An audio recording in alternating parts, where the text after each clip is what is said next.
Em 10 de abril de 1912, o Royal Mail Ship Titanic partiu em sua viagem inaugural de Southampton para Nova York. O Titanic, maravilha do mundo da Grã-Bretanha. O 46 mil toneladas partiu, orgulhosamente em sua viagem inaugural para a América. Na noite de 14 de abril, o navio colidiu com um iceberg no Atlântico. 2 horas e meia depois, o mais novo e maior transatlântico do mundo afundou abaixo das ondas. Mais de 1.500 pessoas morreram nas águas congelantes. Desde o dia do desastre, a lenda superou os fatos e existem muitas perguntas em torno do naufrágio. A viagem estava condenada desde o início? O acidente poderia ter sido evitado? Quem se beneficiou financeiramente? Foi mesmo o Titanic que realmente afundou? Teorias têm cercado essa tragédia por mais de um século e estamos prestes a esclarecer os fatos. Sou o Stu, bem-vindo ao Debunked. Estamos aqui para separar verdades de mitos e fatos de equívocos. O navio inafundável Titanic, os 46 mil toneladas de navio que não podia afundar. é um caso clássico de ironia dramática. Então este é o navio que dizem ser inafundável. Ele é inafundável, até mesmo para Deus. Não afundar este navio. Filmes e romances ressaltam que os donos do Titanic se vangloriavam de que ele era inafundável. Mas isso de fato já foi dito antes? Bem, sim e não. A White Star Line, proprietária do Titanic, vendia o transatlântico por seu luxo, não por sua indestrutibilidade.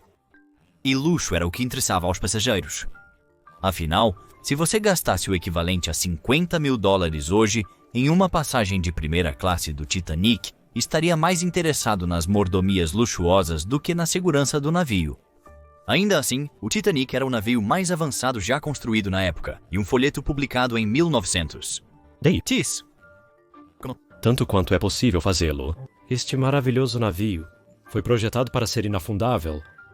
Porém, a afirmação de ser inafundável só se popularizou depois que o Titanic atingiu o iceberg. Em Nova York, Philip Franklin estava encarregado do escritório da White Star Line na noite de 15 de abril de 1912. Quando as primeiras notícias chegaram pelo rádio de que o Titanic estava em apuros, ele tentou tranquilizar os parentes preocupados dos passageiros e os repórteres. Não há perigo de que o Titanic afunde. O barco é inafundável e nada além de inconveniência será sofrido por os passageiros. Depois disto, As palavras Titanic e inafundável se tornaram inseparáveis, mas apenas ironicamente. A ira de Deus. A lenda diz que os trabalhadores católicos no estaleiro do Titanic se recusaram a trabalhar porque o número do casco, 390.904, escrito ao contrário, soletra sem papa. Para começar, o número nunca foi atribuído ao Titanic. Por outro lado, é verdade que os trabalhadores católicos do estaleiro não trabalharam no Titanic porque não foram contratados para isso. A construtora do Titanic tinha orgulho de contratar apenas protestantes. No entanto, outra história supostamente prova que o Titanic estava condenado.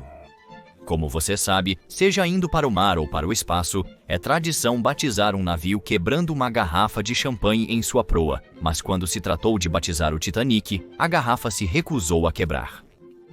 Apesar de ser verdade que nenhuma garrafa de champanhe se espatifou contra o Titanic, isso é porque era uma tradição opcional que a White Star Line optou por não seguir.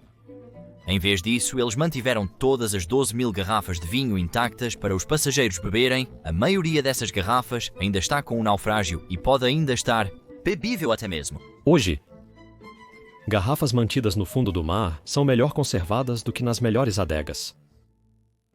A maldição do Titanic. Outro mito diz que o Titanic sofreu a maldição de uma múmia egípcia em seu porão. Os manifestos de carga provam que não havia nenhuma múmia a bordo do Titanic. A história quase certamente vem do Washington Post. Menos de um mês após o Titanic afundar, o Post publicou um artigo sobre William T. Stead, um jornalista que morreu no naufrágio do Titanic, acreditava fortemente na maldição de uma múmia levada para o Museu Britânico em 1889, segundo o Washington Post.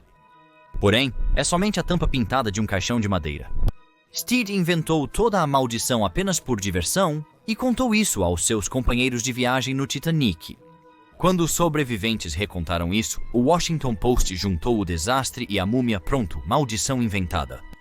Em 1886, William Stead escreveu um conto sobre um navio a vapor que afunda sem botes salva-vidas suficientes, resultando em um alto número de vítimas. O que nos leva ao próximo equívoco comum sobre o Titanic: os botes salva-vidas do Titanic. Um dos fatos mais trágicos sobre o Titanic é a insuficiência de botes salva-vidas para todos a bordo. Isso é frequentemente atribuído à ganância corporativa e a um desprezo pela vida dos passageiros que não estavam na primeira classe. A ideia de que o preconceito de classe causou muitas mortes desnecessárias é apoiada pela afirmação de que os passageiros da terceira classe foram trancados nos convéses inferiores durante o naufrágio. Havia de fato portões trancáveis nos convéses inferiores do Titanic, exigidos pelo controle de imigração dos Estados Unidos da América, os quais eram trancados à noite. Porém, ao ordenarem baixar os botes salva-vidas, os portões também foram abertos. O maior desafio dos passageiros da terceira classe era a grande distância de seus quartos até os botes salva-vidas no convés superior. Não é surpreendente que 60% dos passageiros de primeira classe sobreviveram em comparação a 25% dos de terceira classe, já que os mais pobres tinham que percorrer uma distância maior para alcançar os limitados botes salva-vidas. Embora o Titanic não possuísse botes salva-vidas suficientes para todos, seus construtores forneceram mais do que o exigido por lei. As regulamentações eram baseadas no tamanho do navio e não no número de pessoas a bordo. Em 1912, o Conselho de Comércio exigia que os navios britânicos com mais de 10.000 toneladas carregassem 16 botes salva-vidas, suficientes para apenas 50% dos passageiros e tripulação. O Titanic possuía 20 botes salva-vidas, capazes de acomodar 52% dos passageiros, excedendo as exigências da época. A tragédia foi agravada pelo uso incompleto da capacidade dos botes salva-vidas. Os registros indicam que o 88% da capacidade. O bote salva-vidas menos lotado transportava apenas 1/3 de sua capacidade projetada. Isso pode ser parcialmente resultado da famosa ordem do capitão Edward Smith de evacuar mulheres e crianças primeiro. Mulheres e crianças, entrem nos barcos agora, é uma ordem. Isso deu origem a uma história de que um homem se infiltrou em um bote salva-vidas disfarçado com roupas de mulher. Isso é falso. Para começar, 4 homens diferentes foram acusados de serem o covarde travestido.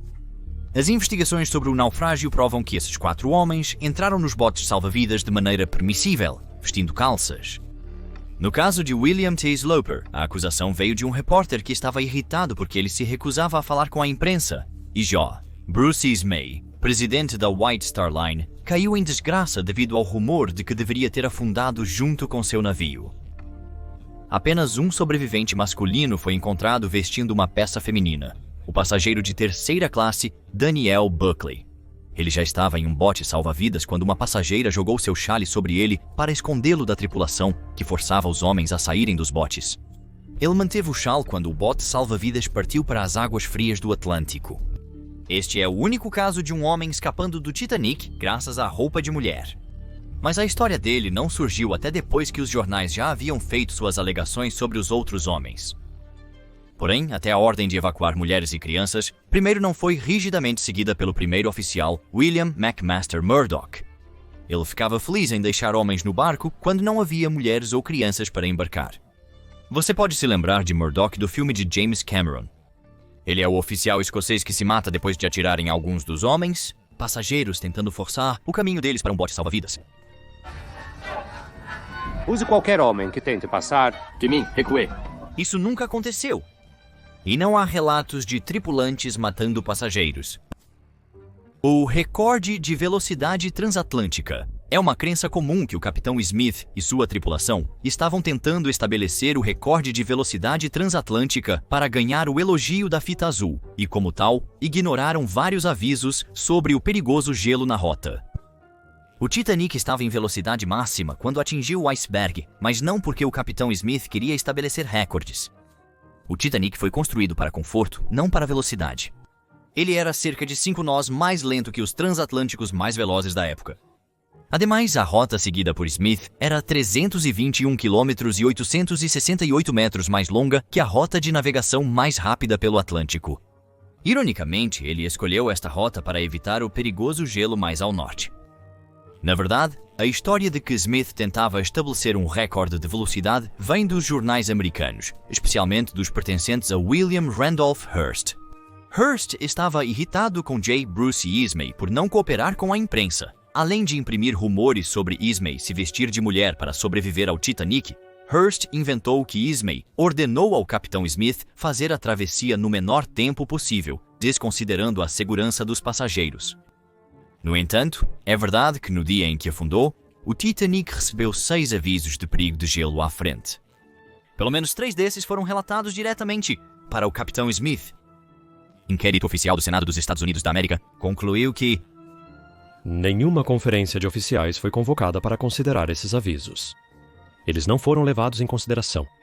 Então, o governo dos Estados Unidos da América claramente sentiu que o capitão Smith agiu mal, mas Smith nunca pôde se defender, e o mesmo relatório do Senado não confiou nas declarações de testemunhas de que o navio se partiu em 2, o que sabemos que é exatamente o que aconteceu.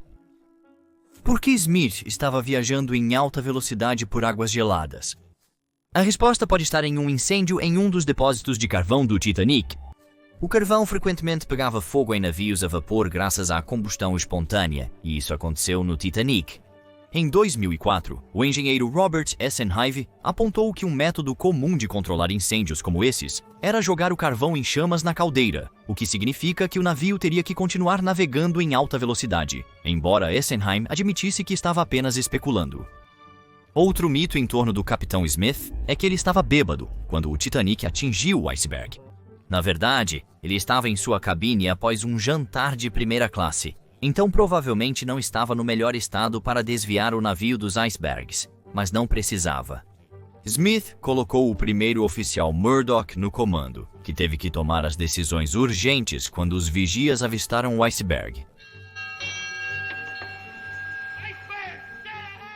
Testemunhas dizem que Murdoch ordenou que os motores fossem revertidos e o leme para virar mais a estibordo, longe do iceberg. Isso fazia parte de uma manobra padrão para navegar ao redor de obstáculos na água. Poderia ter funcionado, exceto que os vigias da tripulação não viram o iceberg até que fosse tarde demais. Isso ocorreu pois os binóculos no ninho do corvo estavam numa caixa trancada e ninguém tinha a chave. O segundo oficial, Charles Litola, prometeu comprar novos binóculos para os vigias quando o navio chegasse em Nova York. Ao contrário do capitão Smith e do primeiro oficial Murdoch, Litola sobreviveu. No entanto, a neta de Charles Litola, Louise Patton, diz que Litola lhe contou que a ordem de Murdoch para virar a estibordo foi mal compreendida pelo timoneiro. Isso porque o timoneiro foi treinado para conduzir navios a vapor modernos que emitiam ordens baseadas na direção da proa. Em contraste, oficiais como Murdoch foram treinados para usar as ordens antiquadas para navios à vela, que eram baseadas na direção do leme e sempre opostas à direção que você quer que a proa vá. Então, quando Murdoch ordenou ao timoneiro para virar o máximo possível a estibordo ou à direita, ele realmente queria que o timoneiro colocasse o leme o mais à direita possível para estibordo e virasse o leme, a roda e a proa para a esquerda. Porém, o timoneiro virou a roda para a direita, conforme aprendido no treinamento. Curiosamente, a neta de Litola revelou isso para promover um livro que ela escreveu em 2010. O próprio Litola nunca disse uma palavra sobre isso às autoridades que investigavam a tragédia. Supostamente ele queria proteger a reputação da tripulação e da empresa White Star Line. Mas, se essas alegações fossem verdadeiras, então o segundo oficial de guarda supervisionando o timoneiro também teria falhado em perceber o erro, o que significa que os 3 membros experientes da tripulação erraram. Titanic nunca afundou. Isso mesmo, existe uma teoria sobre fraude de seguro que significa que o próprio navio Titanic nunca afundou. Alguns acreditam que na verdade foi o Royal Mail Ship Olympic, navio irmão do Titanic, que afundou naquela noite fatídica. Originalmente proposta pelo teórico Robin Gardner em 1998, a teoria é a seguinte. Em 1911, o Olympic colidiu com um navio de guerra da Marinha Real. O acidente danificou seu casco e turbinas centrais. Mas os seguradores do navio se recusaram a pagar os $800 mil pelos reparos. Como o Olympic estava sendo consertado no mesmo estaleiro em que o Titanic estava sendo construído, e como o Titanic seguia o mesmo design do Olympic, os proprietários decidiram trocar os navios, afundar o Titanic e coletar o seguro para pagar pelos reparos. O Olympic continuaria a navegar pelos mares até ser aposentado em 1935, mas na realidade era o Titanic. A trágica perda de vidas ocorreu devido à péssima execução do plano de resgate. Segundo Gardner, a troca foi relativamente fácil, pois o nome do navio constava apenas em objetos removíveis, como botes salva-vidas e o sino da embarcação.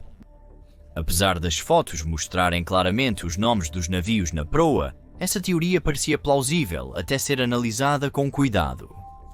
O autor marítimo Mark Chirnside apontou que custou 7,5 milhões de dólares para construir o Titanic, mas a White Star Line o segurou por apenas 5 milhões de dólares. Isso significa que o prejuízo que eles tiveram com o Titanic foi maior do que o custo dos reparos no Olympic. Além disso, o naufrágio tem o número 401 carimbado por toda parte. Este era o número do casco do Titanic, não do Olympic. No entanto, algumas pessoas ainda acreditam que foi uma fraude, e que a fraude foi ideia do proprietário da White Star Line, J.P. Morgan. As teorias envolvendo J.P. Morgan não param por aí. Ele era um dos banqueiros mais poderosos da época, e se o financista não afundou o Titanic como parte de uma fraude de seguro, ele orquestrou isso para matar seus rivais que se opunham à criação do Federal Reserve.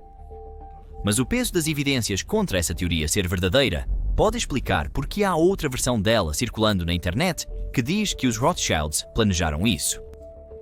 Mas há ainda menos provas para isso do que para a teoria de Morgan. Apesar de eu temer pelos entusiastas de teorias da conspiração, a história do Titanic é apenas um trágico exemplo de um desastre marítimo. Se gostaria de ver mais vídeos como este, talvez sobre a alunissagem ou algo semelhante, informe nos comentários. Obrigado e até à próxima.